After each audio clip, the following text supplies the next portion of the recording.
Hello ladies and gentlemen, I'm your host, That Creepy Reading, and today we're going to be doing some CRAPPYPASTAs. Yes, CRAPPYPASTAs, the show where I get to do whatever I want, because that's what I like doing. As you all know the show's routine, we got 3 stories on the chopping block today. Anonymous666, followed by Mario Kart 64, Kamek Curse, which don't even fucking know, Kamek. Everything spelled with a K for some reason. I don't know. And then we got beach horror. I don't even fucking know. Just beach horror. Anyway, we're going to start this in order, beginning with Anonymous666. If you guys ever feel the need to submit me a story that you guys want me to do, follow any of my social medias and simply request a story and I will hunt it down. With that being said, let's begin. Anonymous666. This story is true. There really is a person on Steam named Anonymous666, and everything here is completely and magically true. I'm not making this up. On Steam, go to friends, add friends, search Anonymous666. He is there watching and waiting for the right time to talk. If you wish to download Steam and try it out for yourself, I guess I won't stop you. Here's a actual physical link to Steam. If it's in Spanish, click the green button on the top right corner. Everything else is pretty easy though, even if it's in Spanish. I promise it won't be Spanish entire time. It's just online site. Encounter edit. My name is Jack Daniel. Yes, it's a weird name because of the barbecue sauce, but that's my name. I work at Domino's Pizza. It's not the greatest job in the world, but it gives me money, so I'm happy with it. I'm just going to jump right into my creepy encounters with the Steam character Anonymous666. If you don't know, the Steam is a website, and I put that in quotations because it's a site at steampowered.com, but it's like a program you sign into, like Twitter or Facebook, except it says log in every time you're on different computer. Well, at 9/29/13, I got a friend request from Anonymous666, and I checked his profile, and it was a weird picture of the word watching, written in red, with hard to see 3 pairs of red eyes on top of it. I accepted the friend request and I went in to chat with him. He was normal and polite, saying things like, "Hi, nice to meet you," and "Thanks for accepting my friend request, buddy." We had a nice chat for about 20 minutes or so, then I went on with my day. But the day after that, I went to chat with him and it was completely different. He said disturbing sexual things like, "Can you see him?" Or, "He waits in the darkness when there is light, but in the darkness, he hides in the light.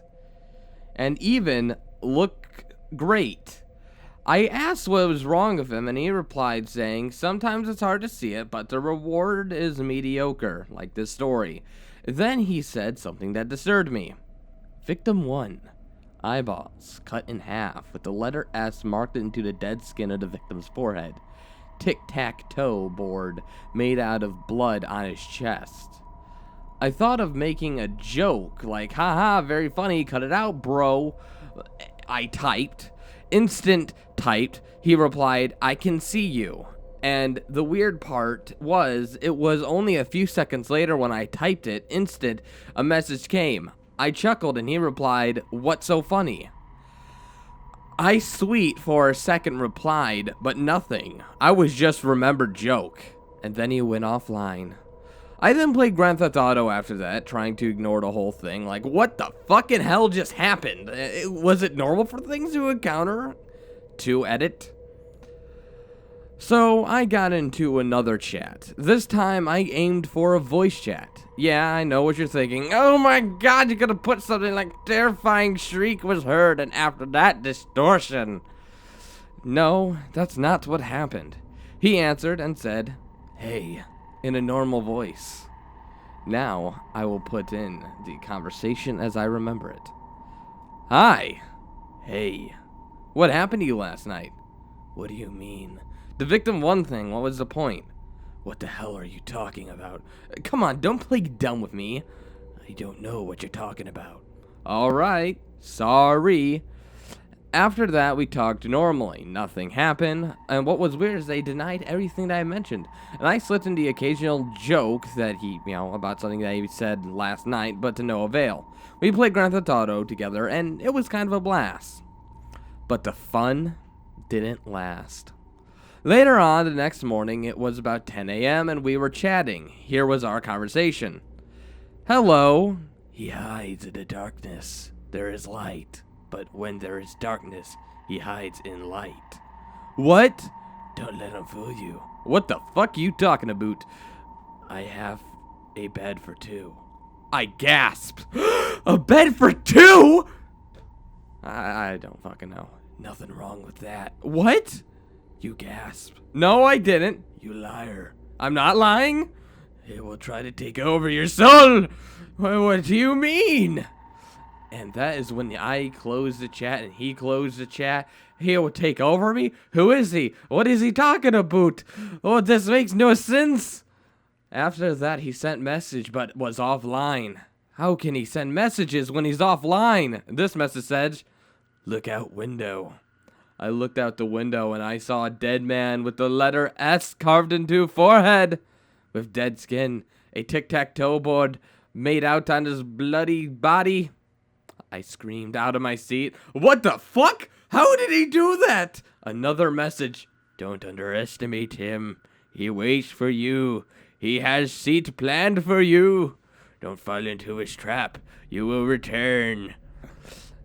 Then he made series of spam and I closed chat and I started thinking, wow, that guy's a total asshole. I mean, like, seriously, is he trying to creep me out by making a real physical fucking dead body out of my fucking window?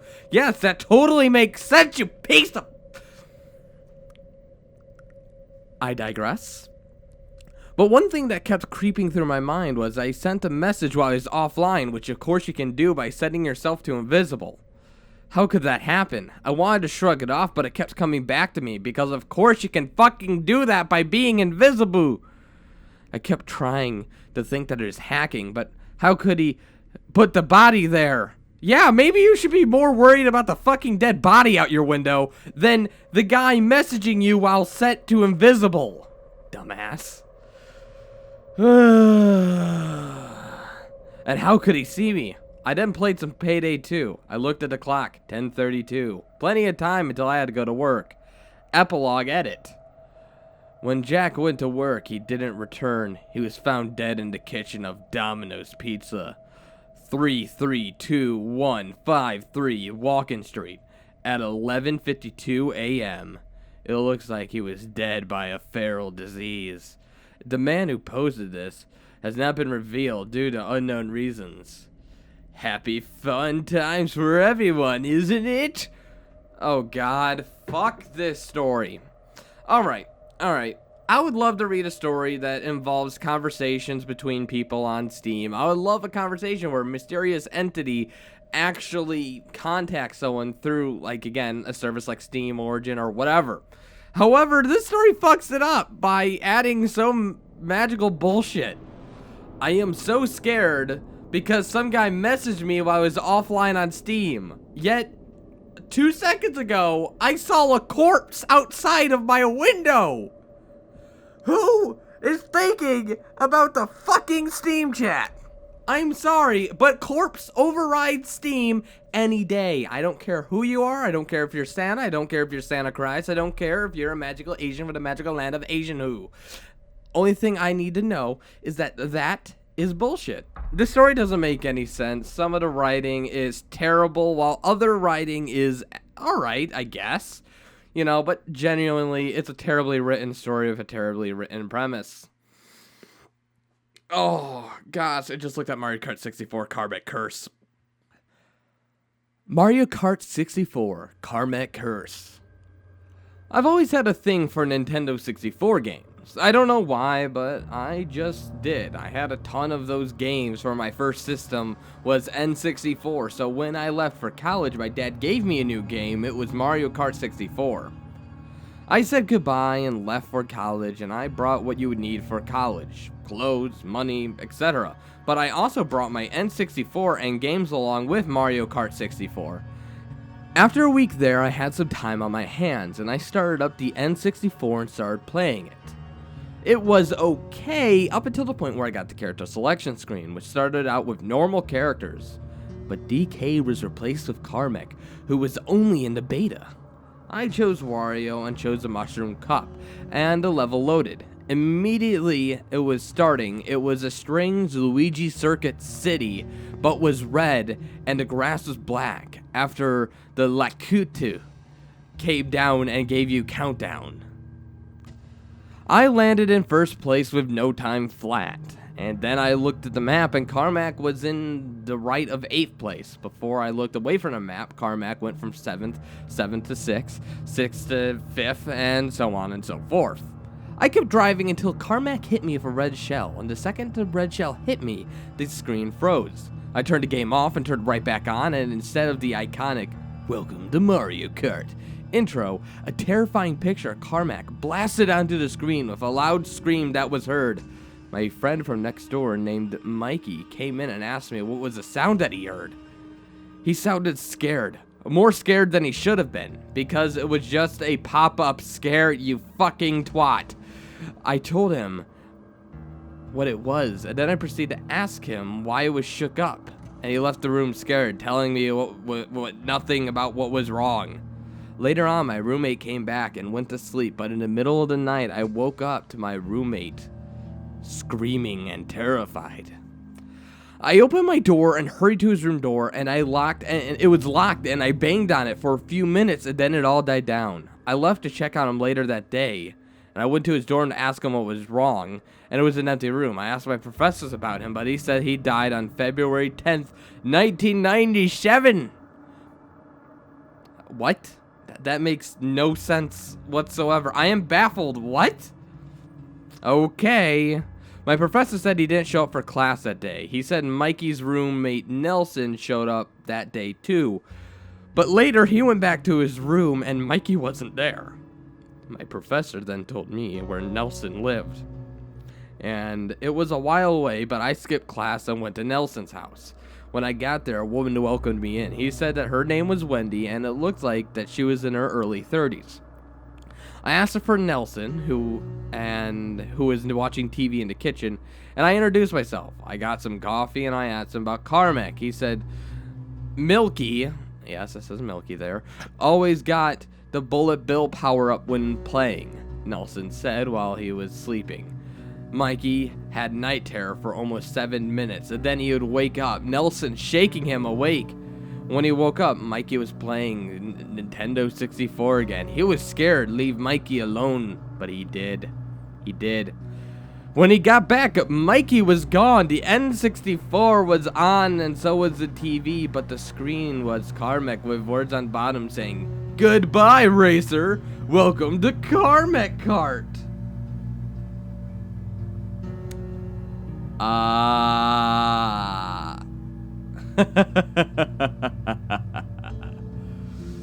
Okay. I don't know how I could read that seriously. All the writing is bad, and if I got some things wrong, it's probably because this is all written in a text wall. You could see what I talked to you guys about before, about what text walling could do to a good story. Nonetheless, this story text-walled me, and to be frank, made no sense. So why don't we begin from the beginning? The guy's like, yo, I got an N64 and shit. My dad bought me a new game. But then I started playing it, and then a jump scare happened, and my friend was like, oh no, spooky, you son of a bitch. And I was like, yo, bro, calm down. Stop being a pussy, dog. I'm like, come on, dog. You see this? See this shit? That's bullshit. And I don't know. I don't even know what's going on. Anyway, I always leave the best for the last, so why don't we begin with beach horror? Beach horror. It was another lovely day on the island as I left my house. Sunday meant no work, so I was free to play in the sun and the sand, simply clad in a pair of sandals and swimming trunks. I made my way down to the street where the beach was on the eastern side of the island. In one hand I had my towel, in the other hand I had suntan lotion. I reached the beach, spread out my towel before having a seat, and I looked up at the beach while applying at the lotion. Seeing kids frolicking in the surf and the inner tubes and floaties. A few local girls are tanning. The only thing that was out of place was that there was some guy who I hadn't seen in town before. I didn't pay much attention to him, and I had nothing in mind for him, probably just some visiting tourists.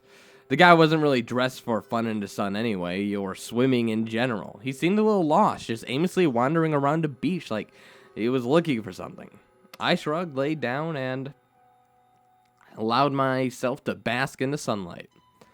I didn't know how much time passed exactly. You easily lose track and get dazed from a little bit of sun, feeling the warm rays that tan your skin. Something really roused me though. However, I sat up, looking around. Everything was as normal as it was before, kids playing, people tanning, and the strangers wandering. I had to lay down before I kept feeling like something was amiss and I couldn't rest. I stood up, looked over myself, and I was as tanned as I was hoping to get, so I kicked off my sandals and wandered towards the surf. I paused part way as a sense of foreboding washed over me. Once more I looked around me, and the more I confirmed that it was the same.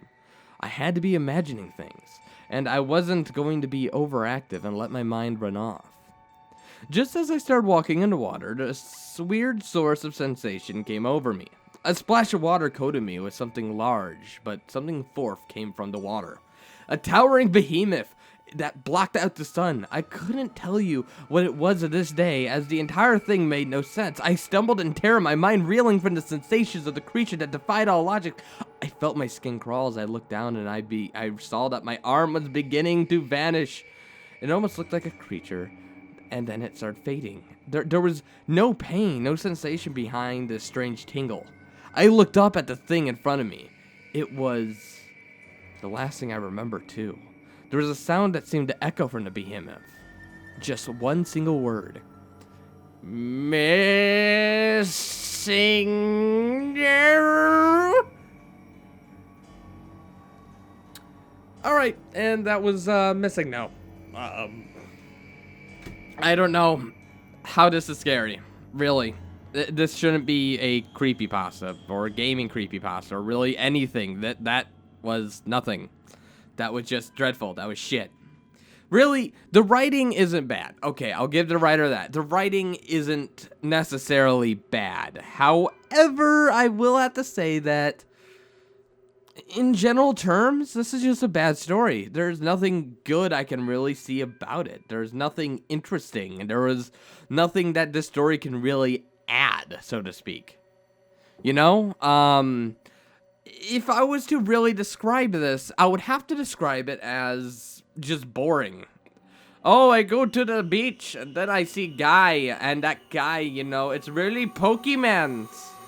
You know, and God, I mean, really, this story is just like, hey, you know, Missing No, remember how scared he made you? Yeah, he made me scared too. But no, he didn't. He was never scary. Missing No isn't fucking scary. Stop it. It's not. He never will be. And he never plans on being scary. Because he was just a glitch that wasn't scary to begin with. He is scary because apparently people think he's scary sometimes. But he's not. So let's stop.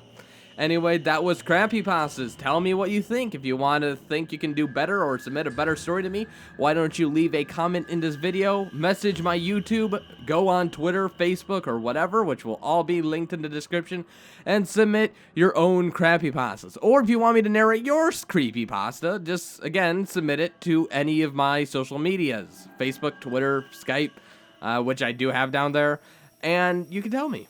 But here's the issue. I should let you know that if you add me on Skype, don't just copy and paste your entire story to the Skype window. That is nearly impossible to read, and it sucks, and I don't like it, so stop it. Thank you, and goodbye.